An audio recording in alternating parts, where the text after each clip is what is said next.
Assalamualaikum warahmatullahi wabarakatuh. Selamat pagi anak-anak. Untuk materi bimbingan konseling pekan ini, kita akan memasuki bab 2 tentang bagaimana belajar efektif. Menangani perkembangan permasalahan siswa yang masuk ke ruang BK, banyak di antara teman-teman kamu yang kesulitan untuk mengerjakan tugas. Di setiap kelas ada saja anak yang selalu menumpuk-numpuk tugasnya, sehingga pada akhirnya dia malas dan tidak mengerjakan tugas tersebut. Permasalahannya bermacam-macam. Ada yang disebabkan karena dia sering begadang malam, sehingga dia bangunnya kesiangan dan akhirnya dia malas untuk mengerjakan tugas. Ada juga yang memang dia tipe orang yang sering menunda-nunda pekerjaan karena tugas dianggap masih lama, maka akhirnya dia merasa waktunya masih panjang, jadi saya nanti saja mengerjakannya. Dan kebanyakan dari siswa itu masih memakai pola belajar SKS, sistem kebut semalam. Apakah kamu tipe siswa yang seperti itu?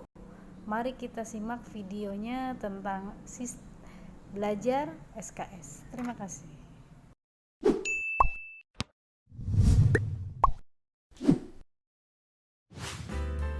Katanya tujuan kita sekolah itu buat cari ilmu, tapi kayaknya kita mungkin sekolah biar dapat nilai ujian sempurna aja. Alasannya biar disayang orang tua lah, masuk sekolah favorit lah, biar ujung-ujungnya kita dapat jodoh bagus atau kerjaan yang bikin cepet kaya lah. Tapi seperti biasa, kita pasti suka mikir gimana caranya dapat untung sebesar-besarnya dengan usaha sekecil-kecilnya. Dari situ tercetuslah ide brilian yang bernama sistem kebut semalam. Tapi benarkah SKS semujarab seperti kata orang-orang? Pada dasarnya, SKS merupakan sebuah metode yang mirip-mirip teks proklamasi kemerdekaan Indonesia, di mana porsi kerjaan untuk jangka waktu tertentu diselenggarakan dalam tempo yang sesingkat-singkatnya.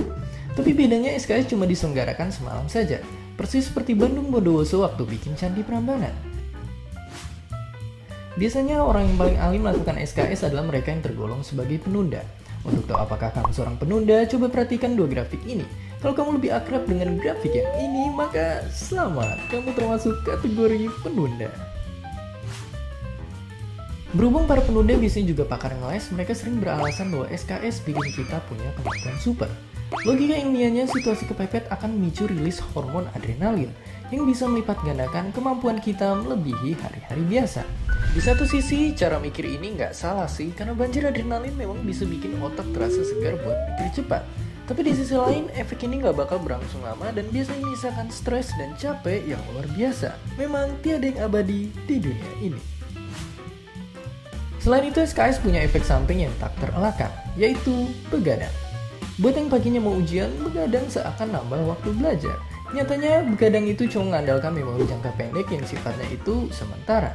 Belum lagi begadang sebetulnya bikin otak capek sehingga paginya kita malah jadi nggak konsen, moody, dan pastinya ngantuk setengah mati. Lebih ngeri lagi, hobi begadang ternyata meningkatkan risiko buruk buat tubuh kita. Jadi memang sebaiknya jangan begadang kalau tiada artinya. Tapi kalau dampak jeleknya banyak banget, kenapa masih banyak orang yang suka menunda-nunda? Di dunia psikologi, sifat menunda sangatlah akrab dengan istilah temporal discount. Artinya makin jauh jaraknya dari deadline, suatu tugas bakal kita anggap makin kurang penting. Akibatnya, skripsian misalnya terasa belum penting kalau belum mepet-mepet banget deadline. Sifat menunda juga ada hubungannya dengan impulsivitas dalam DNA kita, karena dulu di alam liar, kehidupan kita itu masih serba sederhana. Kalau lapar, ya kita tinggal berburu.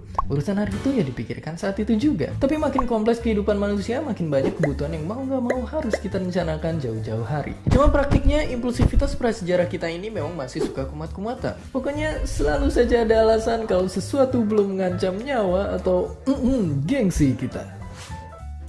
Dan itu dia masalahnya. Selama ini sekolah terbiasa menilai kepintaran siswa nyaris dari nilai pelajaran doang. Gampangnya dilihat adalah hasil jangka pendek, bukan jangka panjangnya. Akhirnya wajar saja kalau kita juga jadi gampang menyerah pada kesenangan sesaat tanpa memikirkan apa akibatnya di kemudian hari. Apalagi dengan banyaknya distraksi online yang rewardnya serba instan seperti sekarang.